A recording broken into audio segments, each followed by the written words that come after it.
Maaf ya, tadi ketutup. Oke, kita udah panganjali bersama aja. Yuk, Om Swastiastu. Om Swastiastu. Swastiastu. Maaf. Om Swastiastu. Itu Bapak kira udah kebuka di mic Bapak, udah mulai dulu.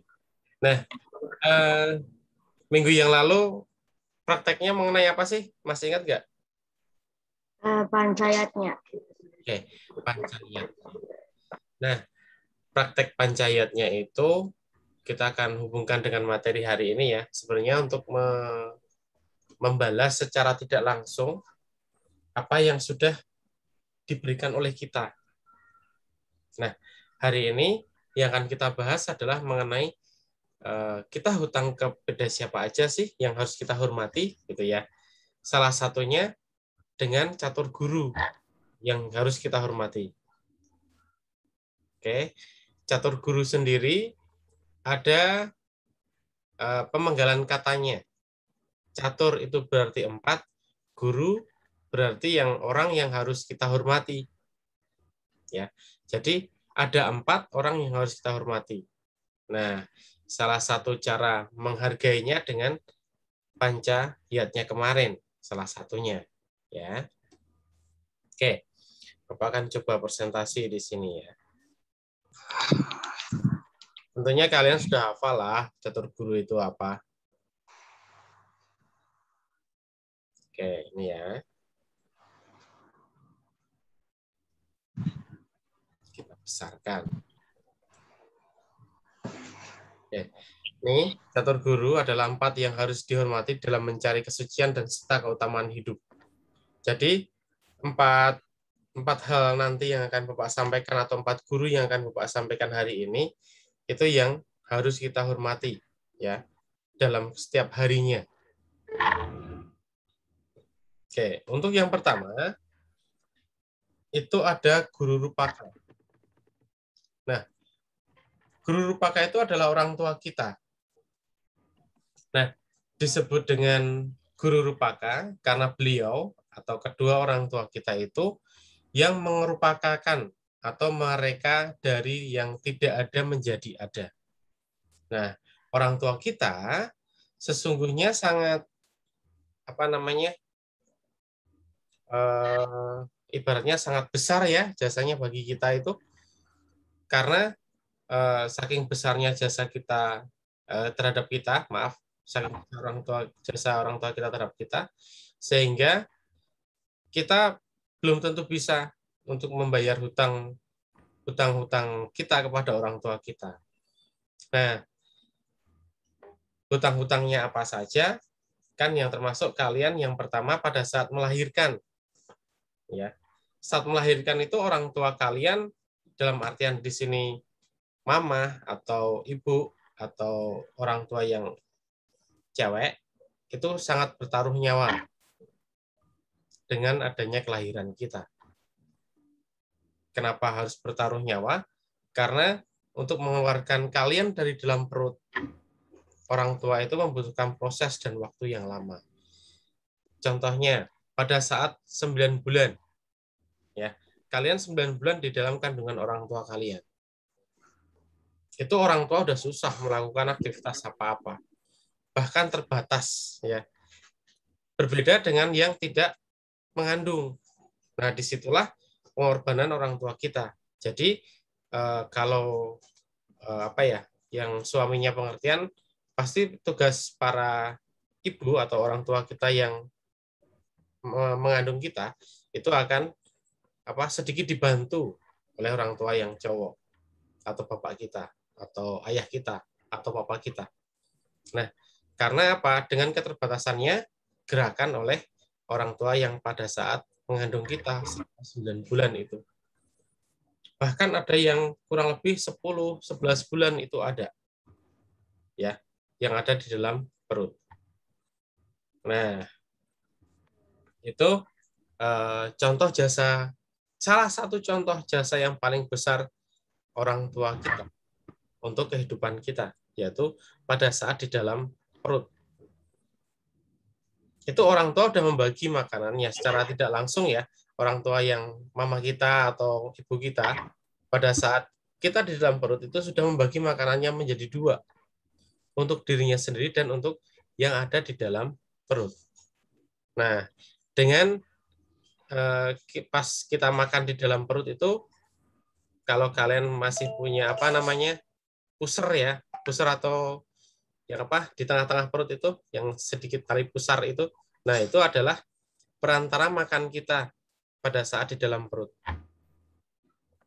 Itu yang jalan-jalan makan dari orang tua kita sampai ke dalam perut kita pada saat di dalam perut orang tua itu melalui tali pusar tadi. Ya, itu adalah salah satu pengorbanan besar orang tua yang kita nggak akan bisa balas sampai sekarang. Nah, itu jasanya, ya. Terus kita lanjut dulu. Itu salah satu contoh aja.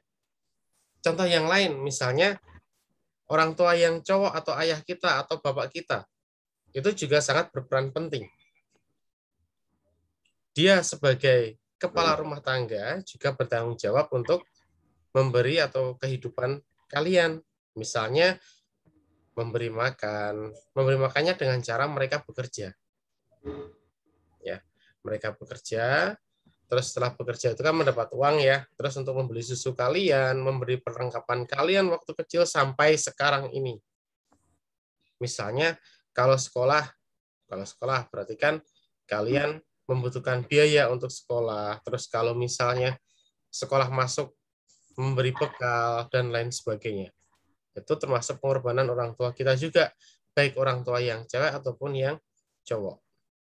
Terus, selain itu, orang tua kita juga mengorbankan waktu untuk mendidik kalian dalam hal budi pekerti, ya, sikap di situ, terus sopan santun dalam berbicara. Nah, di situ orang tua berperan penting dalam pendidikan di rumah atau pendidikan dasar kalian. Kalian bisa berbicara awalnya itu dari orang tua kalian. Ya enggak? Enggak mungkin kalian belajar ngomong itu dari orang lain. Pasti pertamanya mengenal kata papa dan mama dulu. Biasanya kalau anak-anak kecil ya. Masa tahu-tahu mengenal kata bibi kan enggak mungkin kan? Pasti mengenal kata papa dan mama atau ayah dan ibu. Atau siapa yang sebutan kalian di rumah masing-masing. Itu pasti kata pertama atau bahasa pertama yang keluar dari mulut kalian. Karena kebiasaan orang tua membahasakan diri mereka kepada anaknya waktu masih kecil. Seperti itu. Jadi, yang pertama mendidik kita itu adalah orang tua kita. Baik dari bahasanya ataupun tingkah laku dan sopan santunnya. Kita lanjut yang kedua dulu.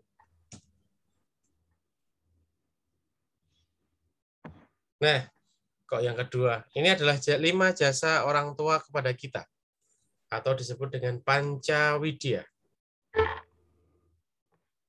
Nah, jasanya apa saja? Nah, ini ya, yang ada 5. Bapak akan jelaskan satu persatu. Untuk yang pertama, Ametwaken. Ya. Ametwaken itu adalah jasa orang tua kita pada saat melahirkan kita. Nah, yang tadi udah Bapak ceritakan ya di awal yang pas yang apa namanya guru rupaka tadi, itu jasa orang tua kita yang tidak bisa kita apa ya kita tebus lah ya ibaratnya pada saat sekarang ini, karena jasanya mereka pada saat melahirkan kita itu sangat besar ya, bahkan sampai mengorbankan kehidupannya. Ibaratnya yang penting anaknya lahir dengan selamat, dia rela apa mengorbankan nyawanya. Makanya kalau Bapak paling tidak suka ini kalau ada anak yang berani melawan orang tuanya. Maaf ya, biarpun hanya dengan kata-kata. Itu Bapak nggak suka. Karena apa? Kalian harus melihat jasa orang tua yang pertama. Karena pada saat melahirkan mereka sudah berjuang mati-matian, bahkan di dalam perut yang tadi Bapak ceritakan itu, kalian sudah ada jasanya orang tua kita itu, ya, untuk kehidupan di dalam perut ataupun di oke. Ini ada yang izin tidak masuk. Oke, nggak apa-apa. Oke, tadi sampai mana ya? Dalam perut ataupun saat melahirkan ya. Nah, itu jasanya sangat besar. Nah, yang kedua adalah matulung urip. Yang artinya orang tua kita berjasa dalam menolong jiwa kita. Jiwa kita itu baik dari kecil, dari lahir ke dunia, sampai sekarang pasti orang tua itu masih melindungi kalian. Ya, dari bahaya-bahaya. Misal nih ya, contoh gampangnya, pada saat kalian bermain waktu kecil, pasti orang tua mendampingi kalian. Benar nggak? Ya. Bahkan sampai sekarang pun kalau kalian bermain, pasti masih diawasin orang tua kalian. Nggak mungkin kalian disuruh main, dilepas begitu aja, itu nggak mungkin. Nah, kecuali kalau lingkungan sekitar rumah, paling orang tua mengawasi sebentar, terus masuk lagi. Terus kalau misalnya sudah waktunya pulang, kalian belum pulang, Bapak yakin orang tua kalian pasti mencari. Ya, takut anaknya kenapa? Nah, disitulah contoh hal kecil yang orang tua lakukan sampai saat ini. Ya, biarpun kalian sudah besar nanti, misalnya kuliah atau SMA ataupun apa, pasti orang tua kalian juga punya rasa khawatir ya di situ, karena mau pergi kemana pasti kalian harus izin dulu. Itu ya. Itu gunanya izin kepada orang tua. Supaya orang tua tidak khawatir, karena nanti kalau ada apa-apa di jalan bisa langsung cepat menanggapinya. Nah, misalnya Bapak dulu macet misalnya kendaraannya. Ya udah, berarti orang tua segera menyusul. Itu pernah pengalaman Bapak. Pada saat membawa kendaraan, Bapak udah izin nih, misalnya mau ke kota lain, keluar yang ke kota sebelah ya. Itu kendaraannya macet di tengah jalan. Otomatis kendaraan itu bikin macet kendaraan yang lain. Nah, karena Bapak udah izin, terus langsung Bapak ngasih tahu lokasi ke orang tua Bapak dan bawa bengkel ke situ untuk supaya kendaraannya bisa berjalan lagi. Itu pernah kayak gitu Bapak lakukan. Bahkan Bapak sampai minta bantuan polisi untuk mendorong kendaraan Bapak karena berada di tengah-tengah perempatan. Nah, itu kejadiannya sudah agak malam ya, sekitar jam 7 malam. Nah, itu untungnya setelah itu ada nunggu ya 1 jaman lah, bengkel datang sama orang tua Bapak membawa bengkel tadi. Dibetulin, akhirnya bisa jalan lagi kendaraannya. Nah, itu contoh yang orang tua itu selalu sigap ya terhadap anaknya yang sedang pergi keluar rumah. Makanya kita kalau keluar rumah bermain atau kemana itu harus izin orang tua. Biarpun hanya bermain di rumah sebelah. Ya.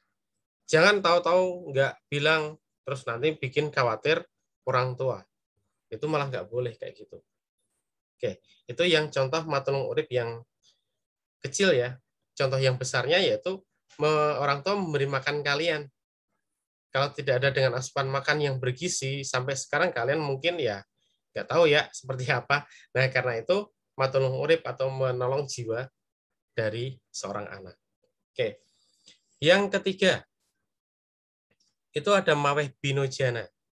Nah, maweh binojana ini artinya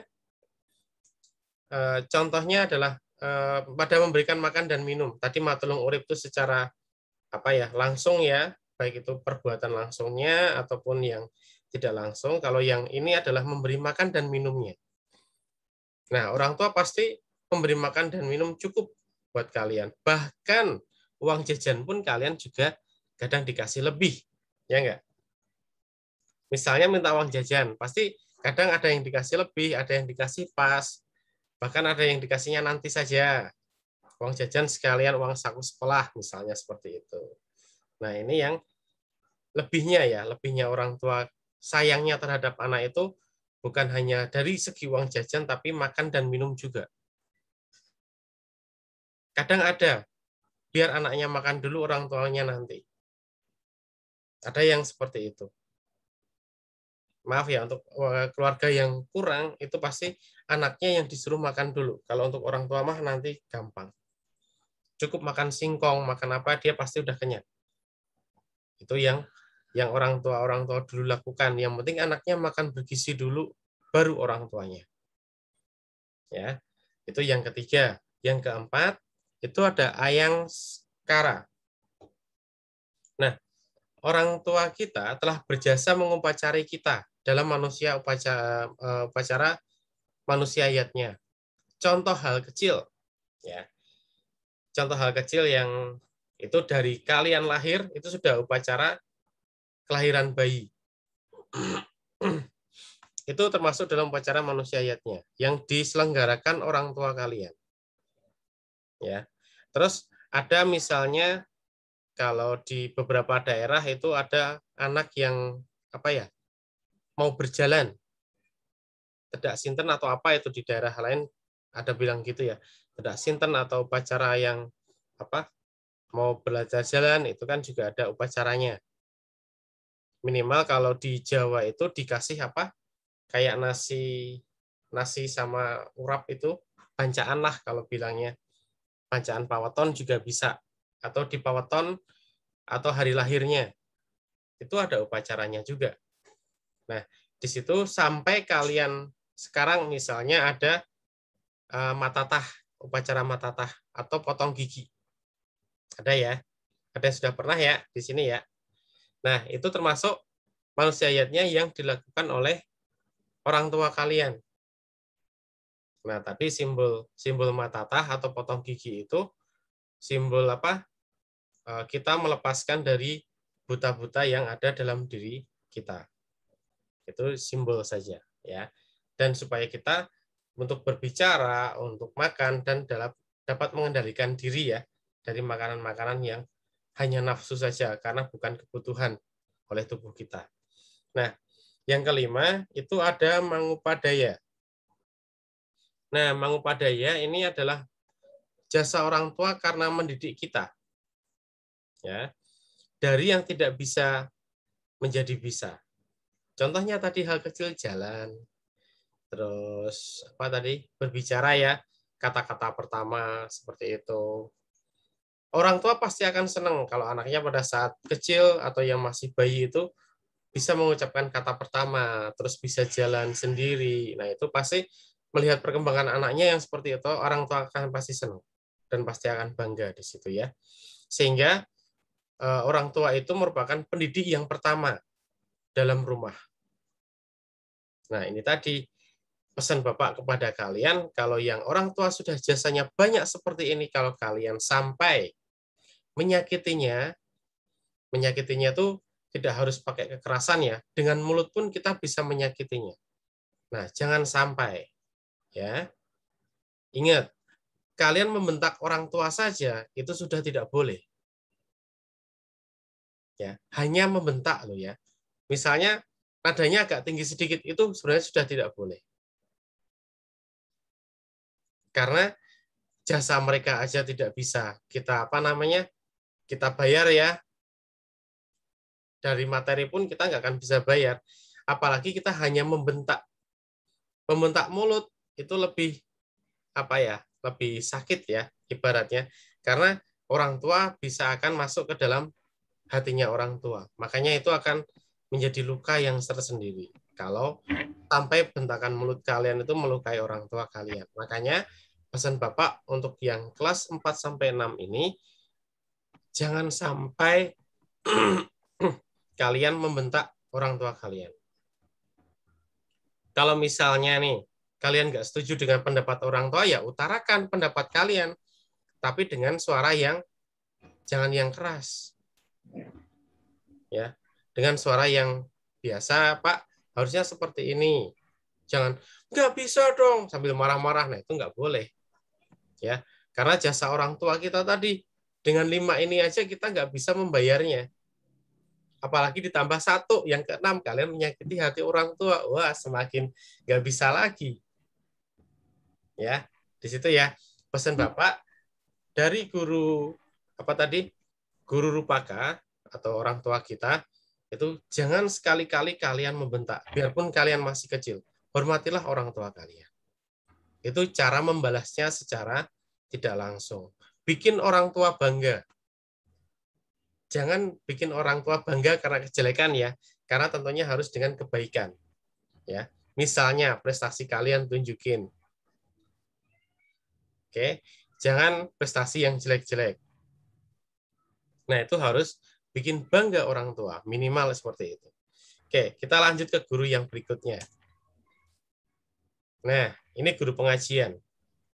Nah, guru pengajian itu guru yang telah memberikan pengajaran kita di sekolah, baik dari kelas TK sampai nanti ke kuliah. Kalau kalian nanti akan kuliah ya, di situ itu harus menghormati ya, karena pada saat sekolah dasar ataupun sekolah TK kita diajarin oleh guru pengajian atau guru-guru yang ada di sekolah itu bisa membaca, menulis, berhitung dan lain-lain. Ya. Jadi kita harus menghormatinya dari TK sampai nanti kalian kuliah. Ya. Tolong hormati dan hargai beliau. Oke, itu yang kedua. Yang ketiga, ada yang namanya guru wisesa. Guru wisesa itu adalah pemerintahan. Ya. Pemerintahan atau disebut yang di sini bisa jadi pemerintahan itu bisa kayak apa? Kepala desa, terus Pak Polisi, terus bisa apa namanya?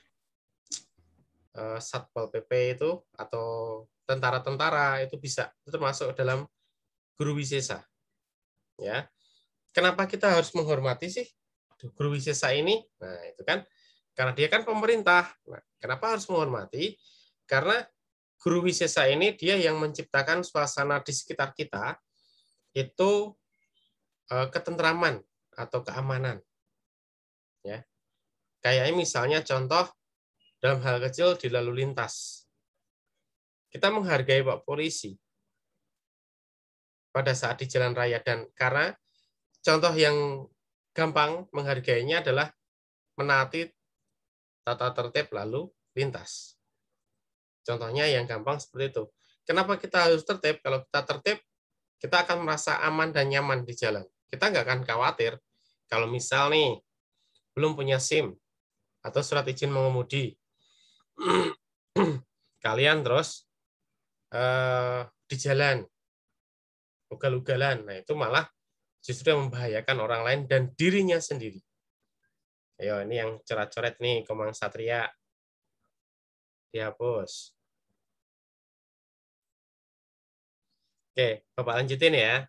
Terus, hormat kepada tentara. Misalnya apa? Tentara yang menjaga ketentraman atau keamanan negara.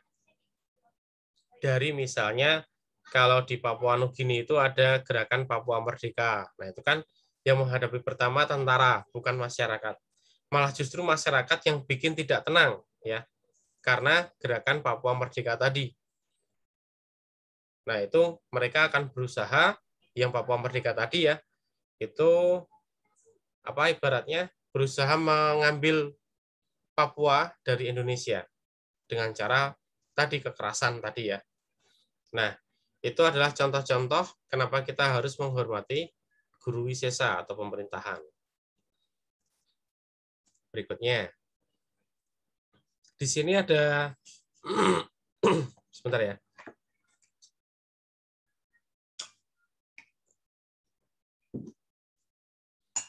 Ada guru swadayana, swadaya.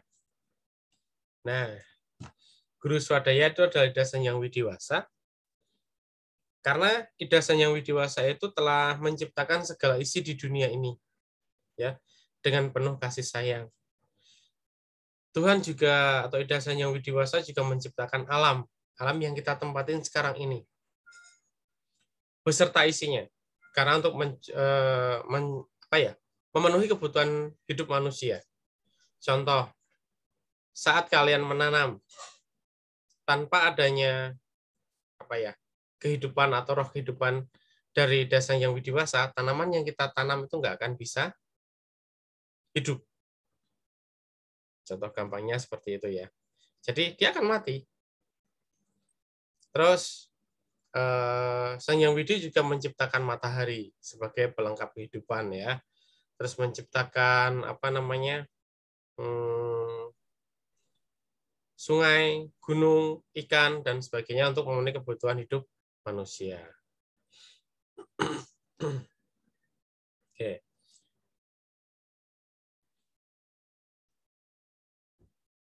Ini contoh hal kecil, ya, atau sikap bakti kita kepada catur guru. Yang pertama, guru rupaka atau orang tua kita.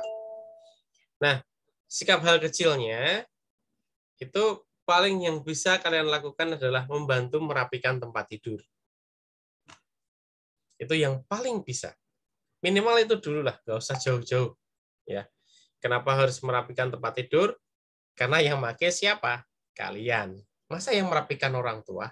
Kalian tidak meringankan beban orang tua? Ya nggak? Kalau kalian sudah minimal merapikan tempat tidur sendiri, berarti sudah mengurangi pekerjaan orang tua yang untuk membereskan tempat tidurnya. Oke.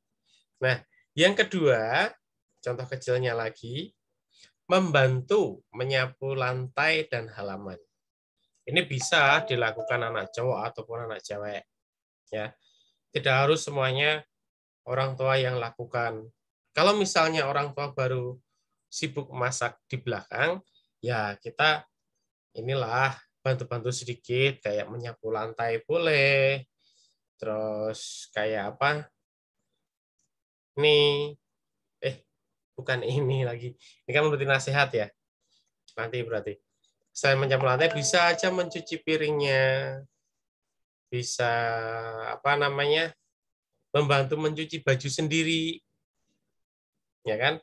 Baju yang kalian pakai kan kalau setidaknya kelas 4, kelas 5, kelas 6 itu minimal bisa lah mencucinya sendiri tanpa harus dicucikan oleh orang tua bajunya. Atau enggak kalau misalnya di rumah ada mesin cuci ya bantulah atau minta tolong diajarin dulu orang tuanya, baru nanti kalau kalian apa namanya sudah bisa tinggal bantu mencuci pakai mesin cucinya. Biarpun hanya menyalakan dan menyiapkan. Biarpun nanti yang jemur orang tua kan kita setidaknya udah membantu dulu sedikit. Ya, membantu orang tua. Nah, selain itu kita juga harus menuruti nasihat orang tua. Yang tadi Bapak udah sampaikan ya, menuruti nasihatnya.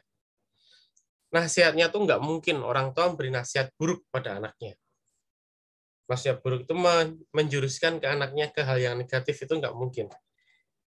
Yang pasti orang tua itu kalau memberi nasihat pasti untuk demi kebaikan anaknya.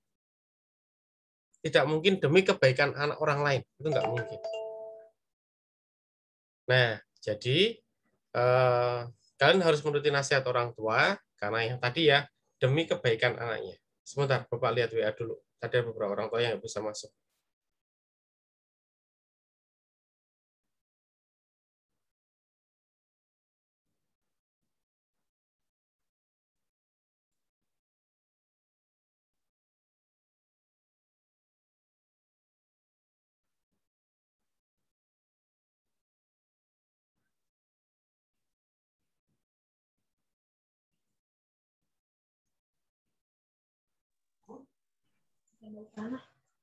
Sebentar ya.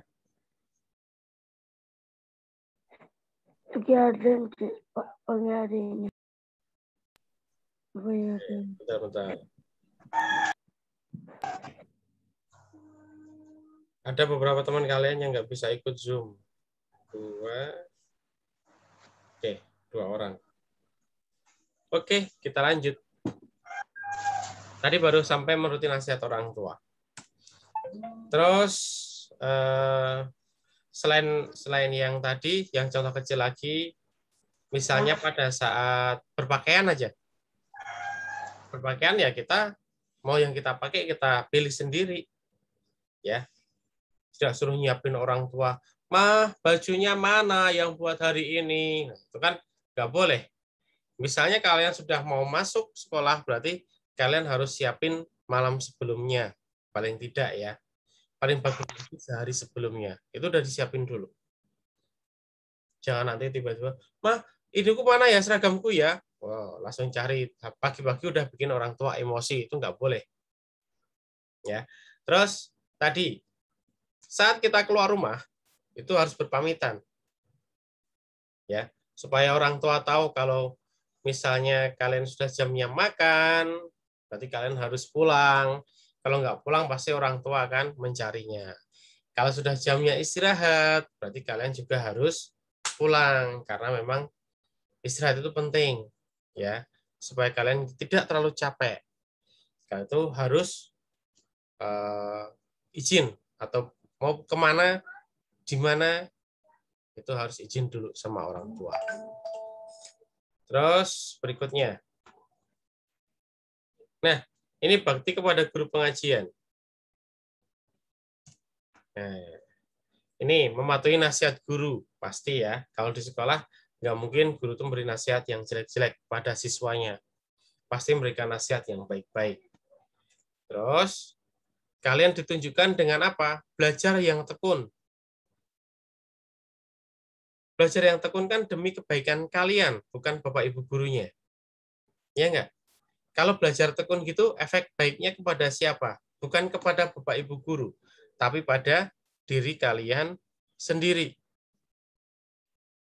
Supaya apa? Kalian dapat menyelesaikan soal-soal latihan atau soal ulangan yang sudah diberikan.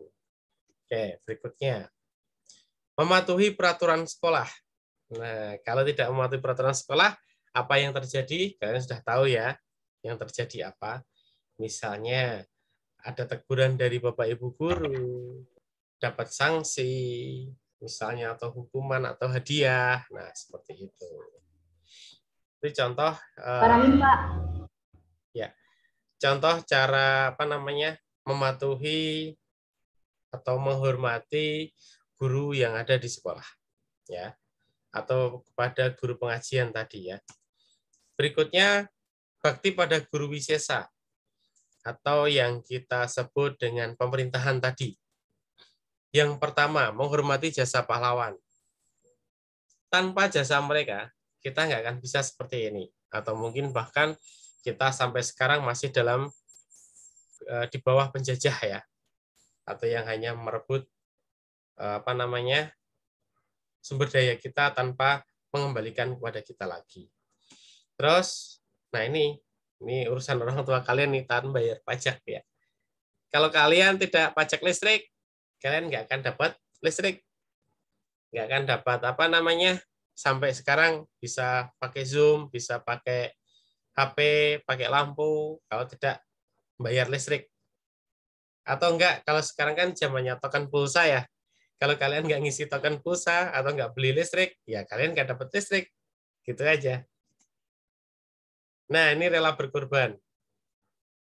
Nah, rela berkorban itu contohnya pada saat, ini yang contoh kecil buat pelajar ya. Rela berkorbannya itu misalnya, apa namanya, mengikuti lomba. Lombanya itu hanya bukan tingkat sekolah, tapi sudah tingkat internasional. Nah, itu namanya rela berkorban. Ya, berkorban apa? Berkorban waktu untuk mengikuti lomba, berkorban waktu untuk mengikuti latihan. Nah, seperti itu. Itu namanya rela berkorban dulu. Hal kecil yang bisa dilakukan oleh pelajar. Oke, berikutnya guru swadaya. Yang terakhir ya. Contoh sikap baktinya itu seperti apa? Yang pertama kita puja trisandya yang dilakukan sehari 3 kali ya. Pagi, siang, dan sore. Atau mendekati malam lah. Jam 6, jam 12, jam 6 lagi. Itu ya, puja trisandya. Karena dilakukan 3 kali. Terus, rajin japa. Kalau kalian suka japa, ya silahkan melakukan japa. Kalau tidak, ya ini aja lah, meyakini kalau Tuhan kita itu yang dewasa, tanpa adanya yang lain. Oke, sudah banyak ternyata ya, dari catur guru tadi. Oke, ada yang ditanyakan dulu nggak dengan catur guru? Sebelum Bapak bertanya ke kalian maksudnya. Ada nggak?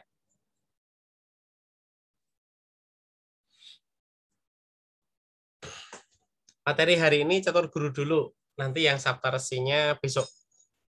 Tapi di soal latihan yang sudah muncul di Google Classroom kalian, itu ada materi catur guru dan Saptarsi. Jadi kalian googling dulu lah Saptarsi itu apa. Nah, baru besok Bapak jelaskan. Oke, dari yang catur guru ada yang ditanyakan dulu nggak? Ada nggak? Tidak ada, Pak. Tidak ada. Yang lain.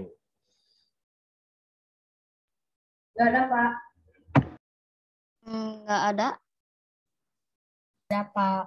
Berarti untuk materi besok itu tentang Saptarsi ya. Saptarsi, Bapak nanti akan siapkan dulu. Sama latihannya dalam permainan kemarin, sama ya. Kita bermain berlomba di kuisis lagi. Siapa yang bisa ngerti, siapa yang menang. Berarti 2 materi ini ya, catur guru dan Saptarsi. Saptarsi besok Pak jelasin dulu, baru kita bermain. Oke? Oke, Pak. Siap. Oke. Oke. Oke. Kalau nggak ada yang tanya, silahkan nanti setelah selesai Zoom kita hari ini, silahkan kerjakan yang ada di Google Classroom. Ada 10 soal latihan. Campur ya antara Saptarsi dan catur guru. Ya. Baik, Pak. Sudah tidak ada, kita akan tutup dengan Paramasanti. Ambil sikap dulu. Paramasanti mulai. Oh.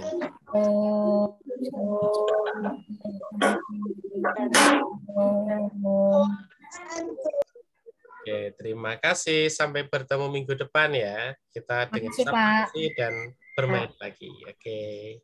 Makasih. Ya. Izin keluar, Pak.